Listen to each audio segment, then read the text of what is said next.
എല്ലാവർക്കും വിനീത നമസ്കാരം. ശ്രീമദ് ഭാഗവതം ദശമസ്കന്ധം അധ്യായം 30 എന്ന് ആരംഭിക്കുന്നു. ഈ 30-ാമത്തെ അധ്യായത്തില് ഭഗവാൻ പെട്ടെന്ന് മറിഞ്ഞപ്പോ മറ്റൊരു നാഥനില്ലാത്ത ആ ഗോപസ്ത്രീകള് സംഘത്തെ കൊണ്ട് നടക്കുന്ന കൊമ്പനാനയെ വിട്ടുപിരിഞ്ഞ പിടിയാനകൾ എന്ന പോലെ വളരെ ദുഃഖിച്ചു എന്നാണ് പറയുന്നത്.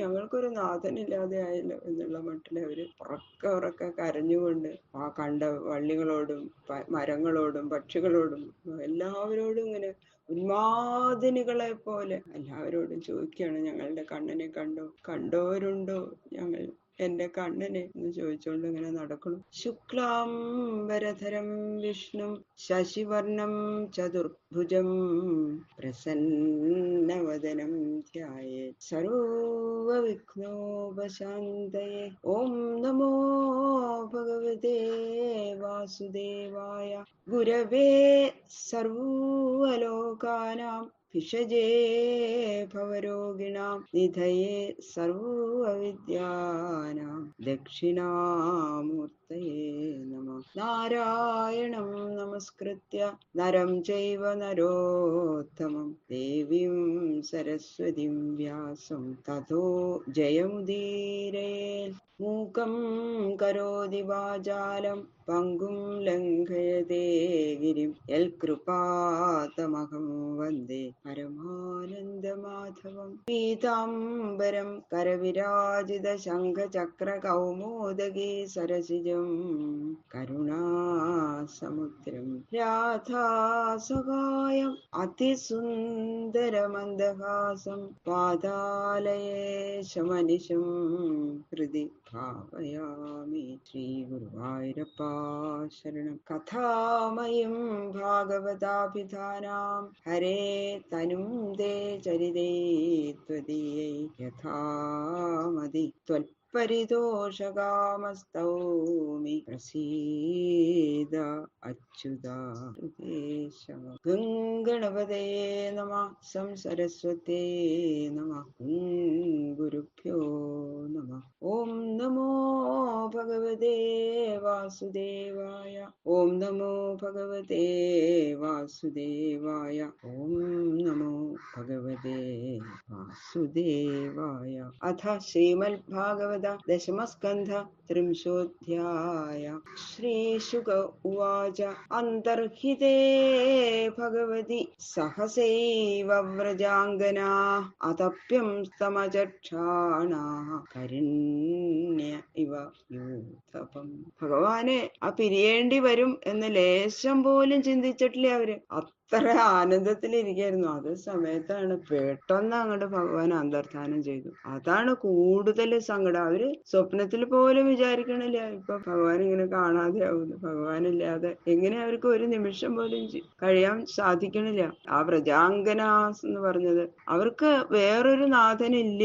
എത്ര അധികം സ്ത്രീകളുണ്ടെങ്കിലും അവരെ പരിപാലിക്കണം ഒരു പുരുഷനെങ്കിലും ഇല്ലെങ്കിൽ അവരുടെ അവസ്ഥ മഹാകഷ്ടം തന്നെ എന്ന് ആ പിരിയാനകളെ ദുഃഖിച്ചു എന്ന് പറഞ്ഞില്ലേ, അതാണ് അതൊന്നും മനസ്സിലാക്കേണ്ടത്. കൊമ്പനാനകള് അങ്ങനെ കൊണ്ടു നടക്കുമായിരുന്നു പിടിയാനകളെ. പെട്ടെന്ന് ആ കൊമ്പനാനകൾ കാണാനില്ലാതെ ആകുമ്പോ എത്ര ദുഃഖിക്കുന്നോ പിടിയാനകൾ, അതുപോലെ ആ ഗോപസ്ത്രീകള് ദുഃഖിച്ചു.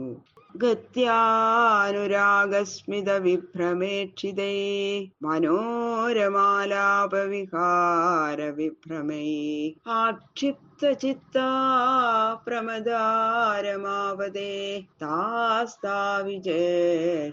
ജഗൃഹു തഥാത്മിക.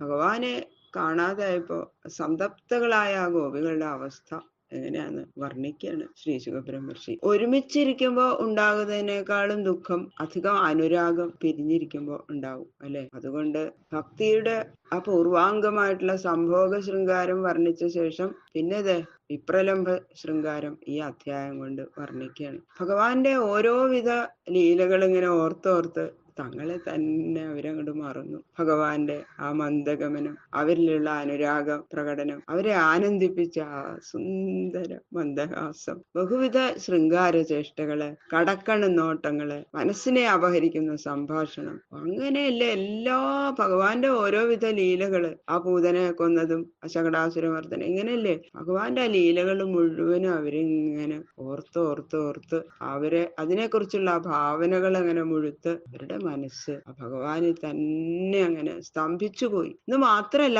അവര് തന്നെ ഭഗവാൻ എന്നങ്ങനെ നിലയിൽ അങ്ങടായി. അങ്ങനെയാണ് അവര് ആ ചേഷ്ടകള് പലവിധ ഭ്രാന്ത് പിടിച്ച പോലെ ഓരോരുത്തർ അവരവര് ചെയ്യുന്നതൊന്നും മറ്റുള്ളവര് അവരെ ശ്രദ്ധിക്കുന്ന പോലുമില്ല. എല്ലാവരും അവരവരിൽ തന്നെ മുഴുകി ഭഗവാന്റെ ലീലകൾ ഓരോന്നും അവര് തന്നെ ഇങ്ങനെ ചെയ്യാൻ തുടങ്ങി എന്നാ പറയുന്നത്. ഭഗവാൻ ചെയ്ത ലീലകള്, പൂതന, മോക്ഷം, അതുപോലെ ആ എല്ലാ ലീലകളും അങ്ങനെ ചെയ്യാൻ തുടങ്ങി. ഇത് ആ മന്മഥ താപം നിമിത്തം ഉണ്ടാകുന്ന 10 അവസ്ഥകളില് ആ ഉന്മാദാവസ്ഥ.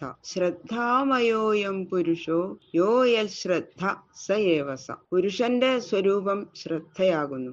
ആർക്ക് ഏതിൽ ശ്രദ്ധയുറയ്ക്കുന്നുവോ അവൻ ആ സ്വരൂപമായി വരും എന്ന ആ ഭഗവത് വചനാനുസരണം ഭഗവാന്റെ ചേഷ്ടകളെ ധ്യാനിച്ച് ധ്യാനിച്ച് ഗോപികള് ഭഗവാന്റെ സ്വരൂപം ധരിച്ചവരായിട്ടാണ് ഭവിച്ചു. അതുകൊണ്ട് ഭഗവാൻ കാട്ടിയ ആ ലീലകള് ഇവരിങ്ങനെ കാട്ടാൻ തുടങ്ങി. തങ്ങളും തങ്ങളുടെ ദൃഷ്ടി വിഷയത്തിൽ അകപ്പെടുന്നത് സർവവും എല്ലാം ഭഗവാൻ തന്നെ എന്ന് അവർക്ക് അങ്ങോട്ട് തോന്നാൻ തുടങ്ങി. ഇതാണ് ആ ഭക്തിയുടെ മഹാത്മ്യം. ആദ്യം ഉപാസകനായ താൻ വേറെ, ഉപാസ്യനായ ദേവൻ വേറെ എന്ന നിലയില്, 2 നിലയില് ഭക്തി ആരംഭിക്കണം. അങ്ങനെ ആ ഭക്തി പക്വമായിട്ട് വരുമ്പോ ഉപാസകനും ഉപാസ്യനും ഉപാസനയും ഒന്നായിട്ട് അങ്ങോട്ട് കലാശിക്കുകയാണ്. ഇതിനാണ് ത്രിപുടീനാശം എന്ന പേര്. ജ്ഞാനികള് അവര് ആ തപസ് കൊണ്ട് അവര് ആ നിലയിൽ അങ്ങോട്ട് എത്തും. ഭക്തന്മാരോ ഈ പ്രേമത്താൽ ഈ പദവി അടയുന്നു എന്ന സംഗതിയാണ് ഈ അധ്യായത്തിൽ വിവരിക്കുന്നത്. അങ്ങനെയുള്ള ഓർമ്മയോടുകൂടി ഈ ഭാഗം വായിക്കുന്നവർക്ക് ഈ അവസ്ഥയുടെ അനുഭവം അത് മനസ്സിലാവും. ഗതിസ്മിത പ്രേക്ഷണ ഭാഷണാദിഷു പ്രിയാ പ്രിയസ്യ പ്രതിരൂഢമൂർത്തയ അസാവഹം തിത്യപലാത്തദാത്മിക ന്യവേദിഷു കൃഷ്ണവിഹാര വിഭ്രമാഹ. ആ കൃഷ്ണസ്വരൂപം ഗോപികള് അഭിനയിച്ചു എന്ന് പറഞ്ഞല്ലോ, അത് കൂടുതൽ വിസ്തരിച്ചു പറയണേ. എങ്ങനെയൊക്കെയാണ് അവര് അഭിനയിച്ചത്. ആ പ്രിയസ്വരൂപനായ ആ ഭഗവാന്റെ നടത്തം, ചിരി, നോട്ടം, സംസാരം, ഇതൊക്കെ അതേപോലെ നടിക്കുന്ന ഗോപികള് ഭഗവാൻ എന്ന പോലെ ലീലാവിലാസങ്ങൾ നടിച്ചുകൊണ്ട് ഒരുത്തി മറ്റൊരുത്തിയോട് ഞാൻ കൃഷ്ണൻ, ഞാൻ തന്നെയാട്ടോ കൃഷ്ണൻ, ഞാനാണ് കൃഷ്ണൻ എന്നിങ്ങനെ എല്ലാവരും അന്യോന്യം പറയാണ്. ഒരാള് പറഞ്ഞ് അവരാ ലീലകള് ആസ്വദിക്കണം. അവർക്ക് വേറൊന്നും അവരുടെ മനസ്സിലില്ല. ഗായന്ത്യ ഉച്ചൈരമുമേവ സംഘതാ വിജിക്യു ഉന്മത്തകവത് വനാദ്വനം പപ്രച്ചുരാകാശവദന്തരം ബഹിർഭൂതേഷു സന്തം പുരുഷം വനസ്പതി. ആ ഗോപികള് എല്ലാവരും ഒരുമിച്ച് കൂട്ടം ചേർന്ന് ഭഗവാന്റെ ഗുണങ്ങളെ കുറിച്ച് ഇങ്ങനെ ഉച്ചത്തിൽ പാടിയും കൊണ്ട് ഉന്മത്തകൾ എന്ന പോലെ കാടുതോറും ഭഗവാനെ തെരഞ്ഞിങ്ങനെ നടക്കുകയാണ്. ആകാശം എന്ന പോലെ ഭൂതങ്ങളുടെ ഉള്ളിലും പുറത്തും നിറഞ്ഞിരിക്കുന്ന പുരുഷനെ വൃക്ഷങ്ങളോട് അന്വേഷിച്ച് അചേതനങ്ങളായ വൃക്ഷങ്ങളോട് ചോദിച്ചത് ഒരു ഉന്മാദ ലക്ഷണം തന്നെ അല്ലെ. എങ്ങും നിറഞ്ഞിരിക്കുന്നവനെ കാണാതെ മറ്റൊരാളോട് അന്വേഷിക്കുന്നതും ഒരുവിധം കാണാൻ സാധിക്കാത്തതാകയാൽ ആ അവ്യക്ത സ്വരൂപത്തെ കാണാൻ ഇച്ഛിക്കുന്നതും ഉന്മാദ ലക്ഷണമാണ്. ഭക്തന്മാരെ അനുഗ്രഹിക്കാനുള്ള കരുണയാൽ ഭഗവാൻ രൂപം ധരിക്കുന്നു. ആ അവതാര സ്വരൂപം കാണാൻ ഭക്തന്മാർക്ക് സാധിക്കും. അല്ലാതെ സർവത്ര നിറഞ്ഞിരിക്കുന്ന ചൈതന്യം ആകാശം പോലെ ആയതുകൊണ്ട് ഇന്ദ്രിയഗോചരമല്ല, കാണാൻ സാധിക്കില്ല. ഭഗവാന്റെ ആ വേർപാട് സഹിക്കാതെ ഉന്മാദ നിലയിലെത്തിരിക്കുന്ന ഗോപികള് കണ്ടവരോടൊക്കെ ഭഗവാനെ അന്വേഷിച്ചുകൊണ്ട് ഇങ്ങനെ നടക്കുകയാണ്. ബാക്കിയുള്ള ശ്ലോകങ്ങള് നാളെ നോക്കാം. സർവത്ര ഗോവിന്ദ നാമ സങ്കീർത്തനം ഗോവിന്ദ